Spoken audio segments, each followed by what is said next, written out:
good morning, good afternoon, or good evening, wherever you are in the world listening or watching today's podcast. I'm Adam Parry, the editor of Event Industry News and your host today, and I am joined by Pierre Metrailler, the CEO of SpotMe. Pierre, welcome to the podcast. Well, thanks for having me, Adam, and that's going to be a lot of fun. Yeah, absolutely. To start the podcast off, Pierre, I think there's something really interesting, or there's two really interesting things about your journey to CEO. One, that you actually started as a software engineer at SpotMe, right?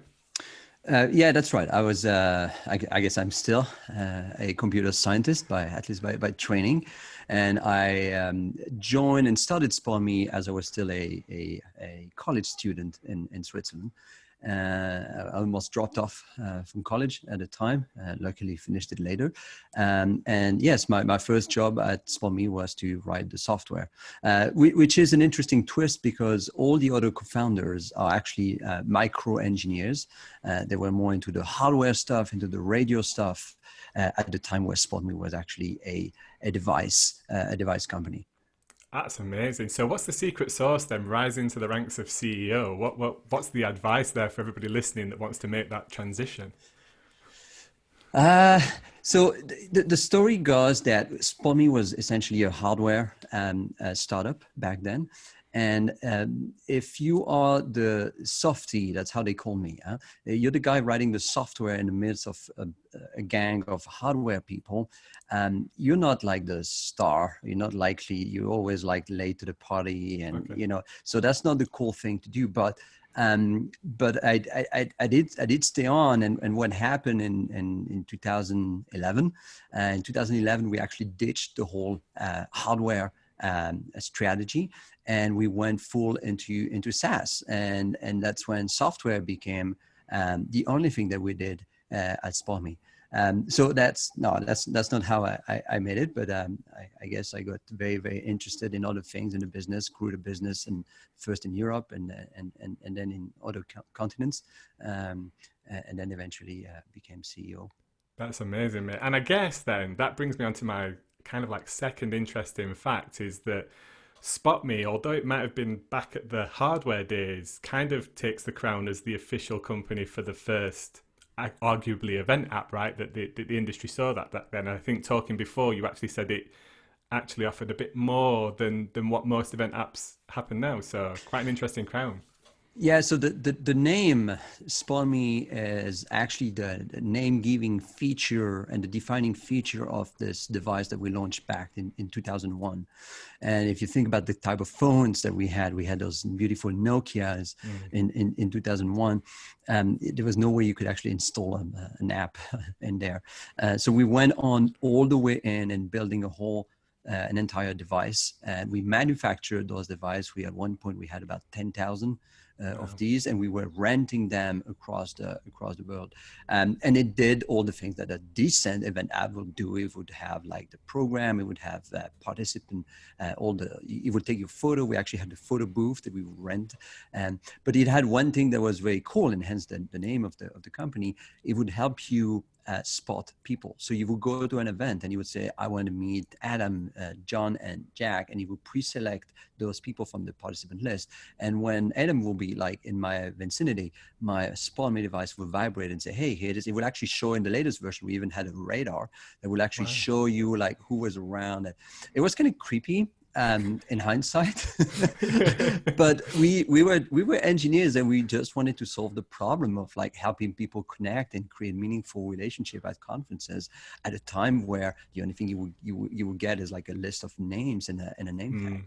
Yeah, listen, I could probably do with that right now because the amount of times that I walked around an exhibition hall and actually been in the same vicinity of people that I know, but never actually know that they're there at literally different aisles, and you just don't bump into each other. So maybe we'll see a return to that. I don't know with GDPR because people are creeped out a little bit by that kind of stuff, like you say, but we'll see. But that's not what we're here to talk about today. I mean, for me, you are probably right up there as one of the leading companies when it comes to what we have seen is the explosion of online events, right? I've heard some fantastic feedback from my circles about how SpotMe not only provides fantastic technology, but amazing support. which is really key at the moment with people trying to transition so quickly in such a short space of time. So there's a range of things that I really want your opinion on and your thoughts and feelings, both right now and in the future. I guess what's it like to be SpotMe right now with all this appetite for online events? Because I think you said that your inbound's like up by 15%, right? And no, actually 15 15 times, times, sorry. 15 Yeah. times. Yeah. Well, look, it's a very fascinating time. And we have an office, we have offices around the world. We have one office in Singapore. And back in January, when I first got the call from our GM in Singapore, and he was saying, hey, there is this thing where they start to cancel events in Greater China. Mm. And I was like, that doesn't sound. And then I was later on in February, I was in the midst of a tour. I was touring all our biggest US customers. And then every single meeting I was in, the client would say, excuse me, I have to leave. And then it would come back and say, actually, we're canceling our sales kickoff. We're canceling our user conference. And then, in early March, it was the realization that perhaps the industry as we had known it was over. And so I had no idea at that time that, this could be the biggest opportunity for us. And the first thing I did back then, I actually called all our competitors. I called all the CEOs of like our direct competitors. Some of them did not pick the phone, but most of them did. And they were all telling me the same thing. We're off. That's it. We're dead. And that was devastating. But what happened is we were in that segment, event apps, right? That's what SpotMe does. We were in that segment that was really mature. There was a lot of consolidation happening over the years. All the players like Quick Mobile and Double Dutch have been acquired, and it was all consolidated into the Cvan ecosystem, and then SpotMe is still the biggest pure play event app provider from a revenue standpoint. We were sort of like the in that club with some others like Eventbase and Attentify and EventMobi and the likes. So that industry, that segment was very mature. And the growth was, it was a little bit harder to grow 25% a year. And then suddenly you have that black swan that happens. And first you're scared, but then very quickly, and we had a bit of a head start. We're going to, I guess, talk a little bit about it later. But then you see this opportunity, and then you start, the phone starts to ring. The minute you say, hey, we actually got a virtual event platform. And it's there. It actually works, and it actually we didn't come up with this like right now. We actually had it for a couple of years. People were like, I need it, and then inbound went to the roof. And I thought it was going to be a fad at first, but now it continues. It actually grows even faster because there's like consolidation happening. People have tried different things. They understand. They're a little bit more educated, so they know what they want. So in summary, it's super exciting. It's like starting a company, but it's like compressing like 5 years. If I think about the first 5 years at SpotMe, it's like compressing those 5 years into perhaps 8 weeks. Wow. And the beauty is you can apply the learnings, and that's pretty cool. Yeah, because it's interesting you call it a black swan moment, because I've spoken to other kind of industry professionals who've been talking about technology for such a long time. And I think Marco Ghiberti, he actually wrote a book and mentioned this black swan moment around event technology. Whether he saw it through the eyes of a pandemic or what else, I think that's like you say, that's actually happened right now, hasn't it? The ability to deliver physical in-person events was taken away on a global scale, and organizations had to figure out another way to engage with their customers, their employees, their market, the whole industry. And I think you're right. It's definitely been that black swan moment. But going on to what you said there, some of these technologies aren't brand new. They've not just popped up over the last 3 months, have they? You actually, I think, positioned it really well, that there's been this incestuous relationship between events marketing and HR. And didn't you before pre-COVID, like 7% of your revenue or so was from online events, essentially, wasn't it? How did you see it at SpotMe? Did you see it as a potential growth market, or was it just out of necessity from somebody asking you for that? Yeah, so there were two things that were driving online events for us. One is really like the need for running a virtual event. And that particular need was driven by what was the biggest customers. It's one of the largest pharmaceutical company in the world. Okay. And their CEO at the time, he's gone now, but their CEO at the time had figured out that, like every company in the universe, that they're spending 1% of their revenue in meetings and events. And when your revenue is 65 billion, well, that's, 650 million that you're spending on meetings and events. And when he saw that number, I think he became crazy. And he said, we're not doing this thing anymore. Wow. Right? And everything went virtual. We're not going to give any names here. Everything went virtual. And we were sort of forced, when you have this £1 million client a year that shows up and say, by the way, you do virtual or we're gone. And by the way, we're going to run an RFP just to make sure that you are good enough. You've got to figure something out. So that was back, I think, 2016 or 15 or 16. And that's when we came up with a relatively crude but very effective virtual event product. And that gave us a head start, and that was good. And then some other clients, especially in the pharma space, actually asked for that because it's quite a trend there. The second driver to online events, as opposed to perhaps just virtual, is clients have sort of abused our platform. They take the event app, which is very flexible by nature, and they dismantle it, they rearrange it, they use certain building blocks, and then they came up with this thing that they called, I say they because it wasn't our idea, they call it an engagement platform. Yeah. Eventually, we renamed the company SpotMe the Event Engagement Platform or the Enterprise Event Engagement Platform. But that's a client idea. And the idea of an engagement platform is that an event is just not 2 days, but it's like maybe 6 months, right? Yeah. Maybe an event is part of a greater story where you are, let's say, onboarding people, or you're training people, or you're getting customers through a journey of acquiring your product to all the way to upgrading your product over the years. And so this became a thing where our app was being used as a 365 omni-channel engagement platform, not only for the event, but also for a year-round type of engagement. So these were sort of the two things that we had known and done a lot of pre-COVID. So do you think then, going back to your point about your client pulling $650 million worth of, I guess, event spend, right? That was probably big chunks to some large events, large sponsorship opportunities. Do you think now we're at risk as an industry of seeing more of that, and those companies going, well, if we switch to online, we're more in control of it, we can nurture that customer, we're more in control of the messaging, the cost? Do you think our industry is at risk of huge amounts of budget evaporating from the sector and going online? Yeah. So that's six, and this is like one Fortune 100, right? So that sort of builds toward the, I think the 500 billion or 650 billion that the meeting and event, produces globally. So I think, and actually, we did the math here at SpotMe, and we thought, okay, that's going to be a recession now. So budget cuts are, let's say, going to be like, I don't know, in the 60% or 70%, right? Let's be crazy, 70% budget cuts.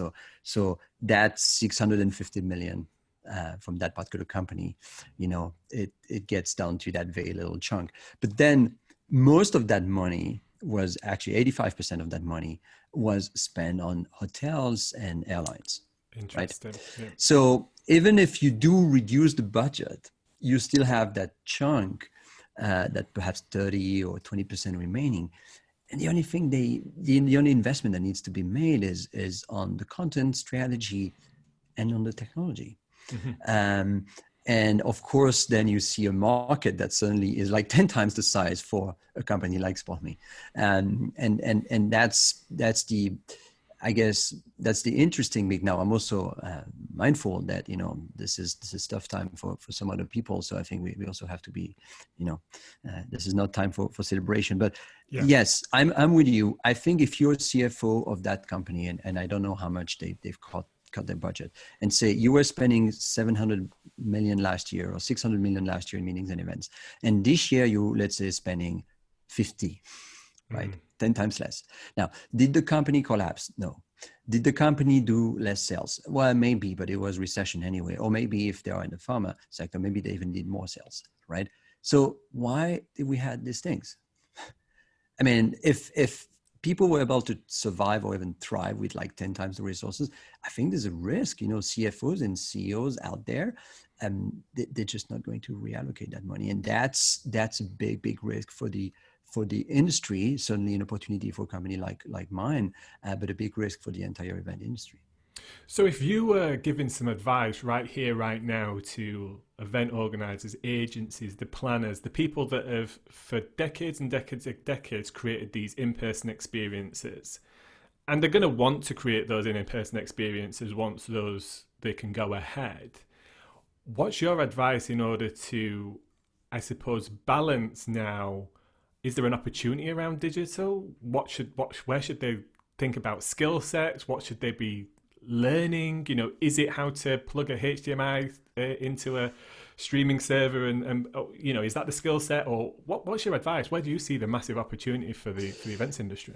So there is one metaphor that I like using after doing a little bit of research, and it's the retail industry. If you think of e-commerce, if you think about e-commerce and how, it was kind of, the new kid on the block, and it was kind of emerging. It's been emerging for 10 years, right? Mm-hmm. Amazon back in, in 2000, it looked like a little bit clunky, but it was already a thing, but it wasn't like growing like super fast. Sure. And then suddenly you have this massive adoption, and then you have all those barriers that are removed, and then you have this explosion of like who's got the best technology, and I think what's happening potentially what's happening with events is the same thing that the same transition that retail and that turned into e-commerce did. And at first it's like a little bit out of necessity, and then people get used to it, and then they actually really see the benefit. Mm-hmm. And today, no one is ever going to tell us like, I really missed the time. Maybe, right? But most people will agree that the best way to shop is probably online. Yeah. And now, if you think about the science around e-commerce, I mean, the one thing that comes to my mind is digital marketing. Like e-commerce, you've got to master all the things around PPC, around SEO, around conversion, around optimization, and if you think all that ecosystem is all about this, and I think an event, whether it's an internal event, whether it's an external event, whether it's a sponsored event, this is all going to be about digital marketing. And I think if I was an agency or an event planner today, I would perhaps not spend too much time learning about, YouTube and Vimeo and OBS, but perhaps spend more time on digital marketing, because I think that's one of the skill set that today I see is very much, there's very much a gap in the industry. I'd have to absolutely agree with you. And I think first and foremost, not only are there huge amounts of resource and free learning that can be done around that, like Facebook have their own course that you can go through to become Facebook certified. Google do. Any company that is offering some form of marketing solution offers some form of course, either free or paid or quite accessible. And you can become certified in those and launch businesses off the back of them.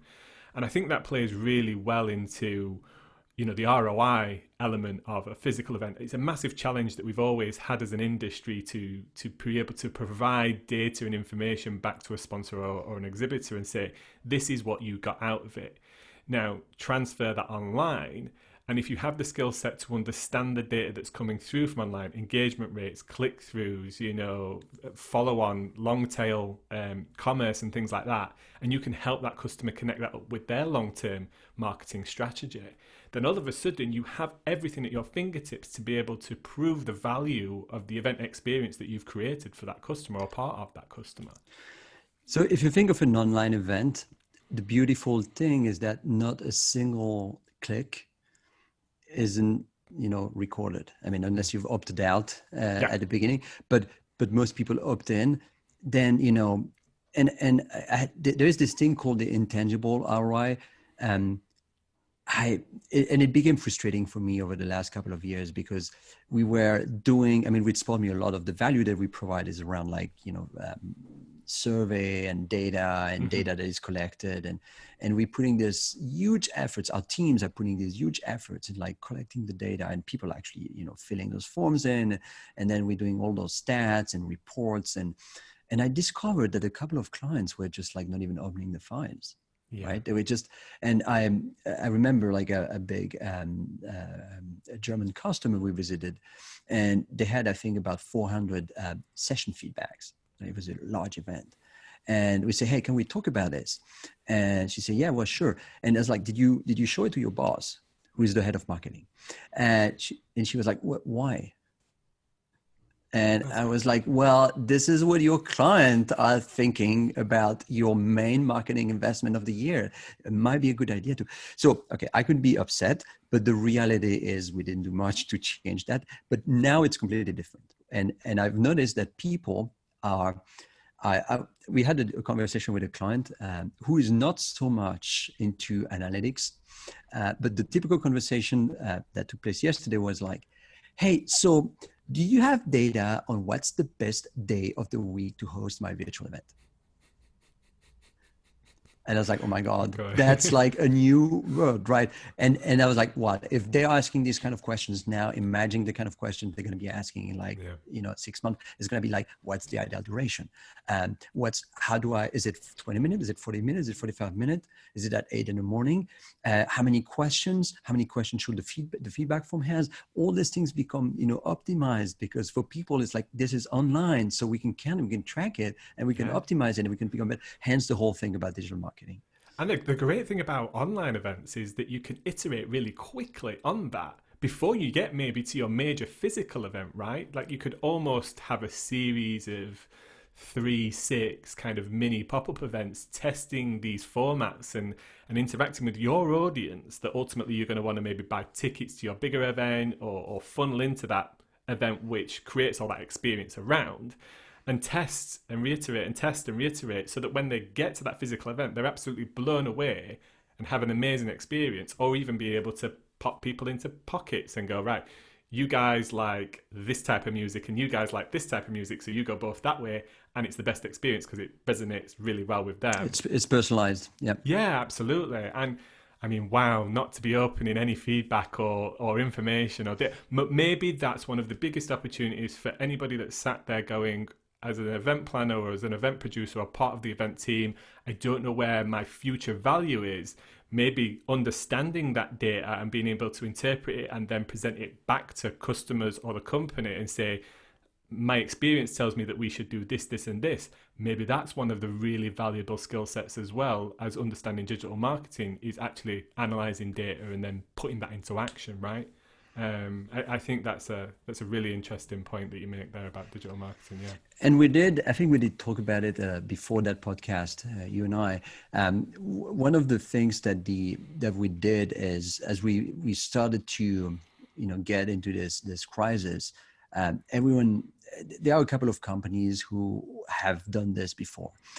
So I became really interested in like, hey, what happened with On24 and Intrado in Expo, when they went through the 2007-2009 financial crisis, and because I was interested in what happens after, right? I'm trying to think long term, and so I talked to people who've left, who have been with those companies and left, and one thing I've learned, and it sounded like a big warning sign to me.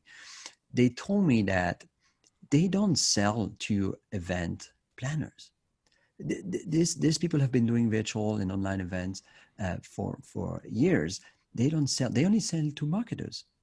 the sales, because they don't have the necessity.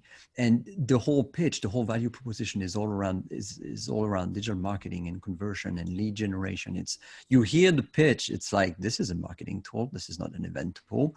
And I think there's a risk of becoming irrelevant as an event planner if we don't adapt and slowly, embrace that reality. Maybe the term event planner will evolve and it will mean something totally different. I mean, I don't know about you, but, I think one of the hardest things that I've seen across the globe when it comes to the events industry is that by government, it's not necessarily seen as an extremely important part of business and ecosystem, when we both know that it absolutely is. And maybe event planner needs to evolve somewhat to better reflect the value that we provide across both physical and digital. I'm really interested to see out of this how people both pivot themselves and their skill sets and add value across businesses. Maybe they go after the big corporates and they go, listen, I can bring my experience of designing events into the digital world for you and create these experiences online to engage your customers. We've talked about the event technologist as a role, right, for such a long time, and that's probably too broad itself, really. There's probably disciplines within that event division, whether that be physical or virtual. I guess that brings me on to one of my next questions for you, Pierre. Like, what do you see happening in the near future? And before we went live with this, you put it really, really well. I'm going to read it here. What remains when the tide goes out? Like, who will be the winners and losers, do you think, in this game once physical events can go back? Do you see winners and losers? Yeah, that'd be a great. I think it was a great line. A great line. Now the reality is a different question. So, I mean, what do we mean? I mean, the tide. What's the tide? Is it like when things will go back to normal? I still have clients who are telling me this, like when things will go back to normal. Mm-hmm. And I think what we may see is that there is no tide. There's no tide going out. And it's interesting because you see this flipping right now. People, event planners are all over LinkedIn saying, my government sucks, they're not reopening, right? Yeah. And you see this. And then you have other people, like in Switzerland, where we did reopen, but event are still not like really happening. And then they're like, actually, I think it's people who don't really want to go. And so it's this kind of like, is it government or is it the people? And it's just going to be that blame game. And the reality is that it's going to take a little bit more time. And by the time things will go from a health perspective, perhaps go back to normal, people's habits and people preferences would have evolved. So I know everyone talks about virtual, and then everyone talks about hybrid. I do think it's a real thing, though, that this ability to mix the different things. I don't think we're going to talk about virtual, online, digital, in person, or hybrid. I think this is just going to be called an event. But that's definitely what's going to happen. And if I see now, perhaps a good 40% of the requests that we're getting have an in-person component associated with it. So, hey, I had this earlier this morning. It's one of the largest French company out there. They have their leadership meeting. It's 300 people. It's 100 people at the headquarters in Paris. They have a huge auditorium for 300 people, so they could have them going, the 100 going there, the headquarters, and then they have a remote audience, and then they have hubs, etc. The usual hybrid. But the thing is, if you look at it very closely, there isn't really a good technology to support that. There's a lot of things you can plug and bolt on and you kind of figure out, but there is not a single, all these stacks, if you think about streaming, for example. I was sitting with our product team earlier this morning, and most of the streaming technologies, they have some sort of delay, right? Yeah. So so how do you get like people, doing stuff like live polling when you've got a 10-second difference? And then there's this other things which is just like a physical barrier, like this French client was asking, like, so what's the best time of the day for the team in Paris to hold the event? Because we've got folks in Shanghai and we've got folks in and somewhere in the US. I don't remember Yeah. where it was. So then the format becomes like totally different. And quite frankly, a lot of people, I guess, including ourselves, are saying that we're experts about this, but we're just trying to figure it out. So you're going to see a major investment in tech to support these. To support this hybrid new type of events. You're going to see a massive shift in formats. And I think it's fair to say that it's the days of having the 2-day event is gone. They're just gone. That's going to be like shorter chunks, much more flexible. You're going to see the rise of on-demand content, a lot of it. That's what I see as the future. And then that engagement platform that stays on the year round, whether it's for your own employees or for your customers, that's going to be the big like place where the money goes. Yeah, I think in terms of content, coming from it as a publisher myself, we see the need or the desire from our audience to engage with new information continuously, on a daily basis, whether that be through newsletters, social media, coming direct to the website. And I think the biggest transition that maybe sole dedicated event organizers need to think about themselves is actually switching on to the mind of being a publisher ultimately. They have great audiences, or they build audiences towards these single points in time, and actually they have a great opportunity to provide value to them all year round through an engagement platform like yours. Maybe that's new content, maybe that's networking, maybe that's pop-up events. It doesn't take much to see something regular through the month in different formats that could just continually bring that audience back, right? And then that's a totally different play when it comes to a sponsorship and revenue opportunity for that organization. Rather than selling a single event, maybe they sell that company a year-long campaign in different ways through content and different things like that. So I'm hopeful that out of this pandemic, our industry as a whole will become a lot stronger and actually provide a lot more value in different ways. But I think it's up to us to take our finger out and really drive that through and just be willing to change, because what happened, or the way that the world was 3 months ago, I don't think we'll ever really see again. It brings me on to one of my next kind of questions for you. And it comes around, people are extremely careful now these days with privacy. There's lots of technology we use ourselves to create anonymity or to protect our privacy. We're always constantly reminded about cybersecurity and those kind of things.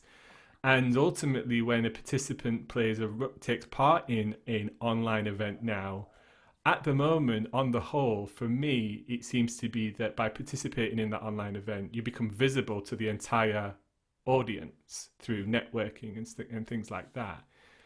How do you think that will change? Because one of the biggest challenges there, if we do offer explicit anonymity to anybody, that ultimately that actually makes it harder for us to drive awareness for our sponsors and the revenue that we have, unless we are directly charging the participant, and that's where the revenue comes from solely. Then the anonymity doesn't matter.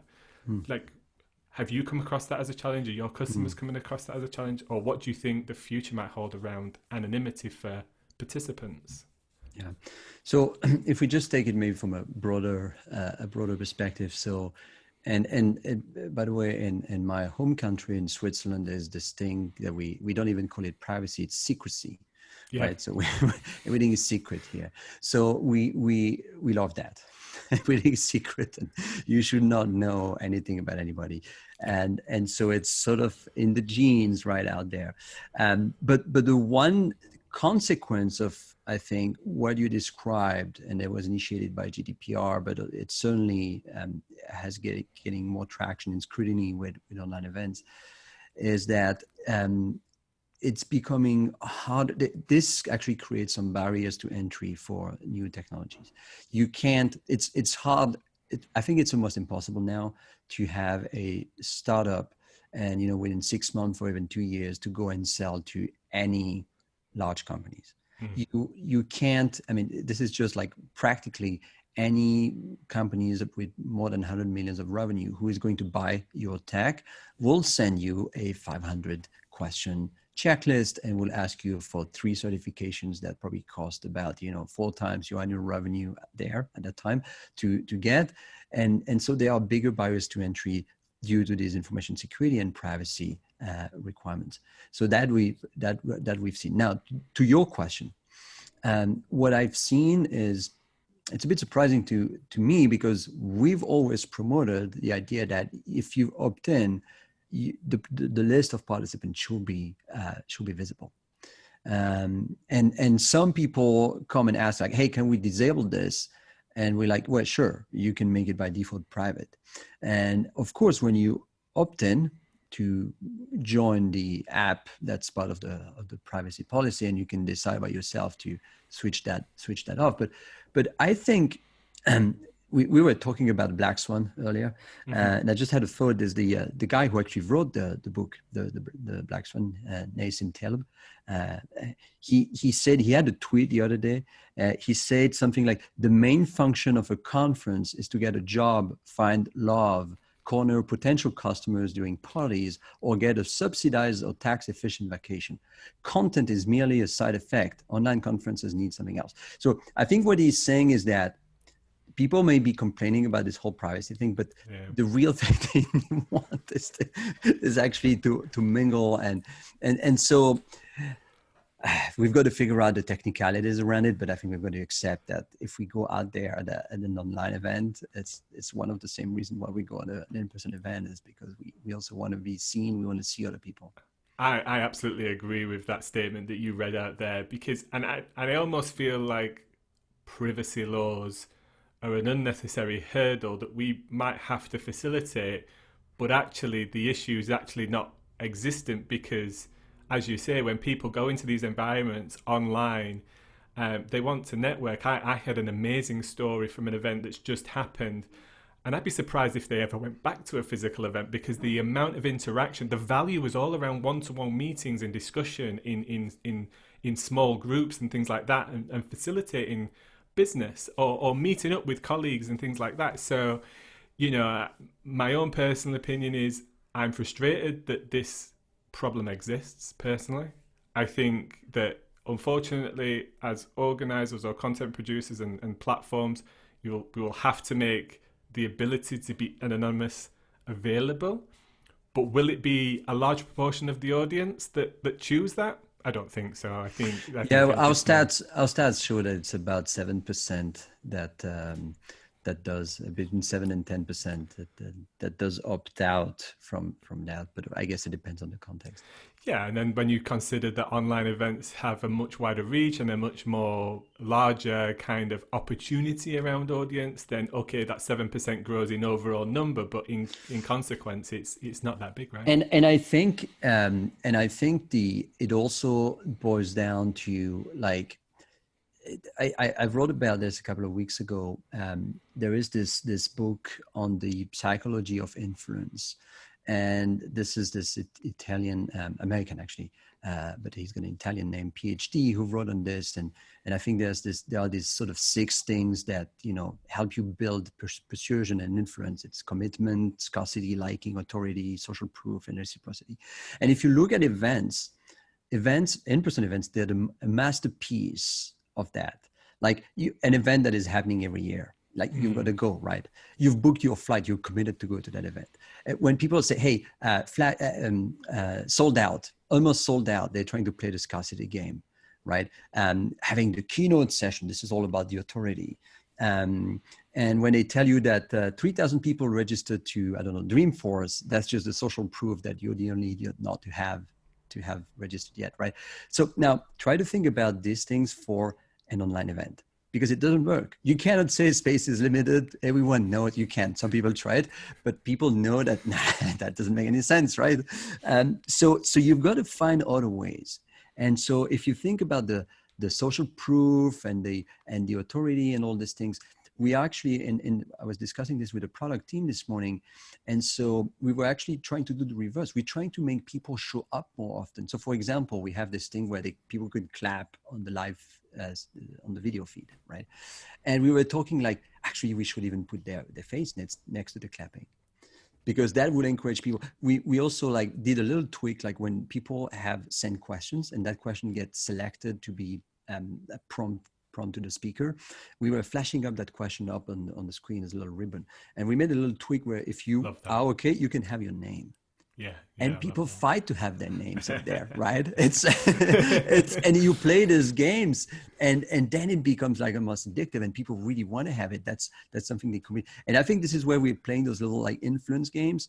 And these are new avenues for product innovation, but eventually driving engagement and with your audience.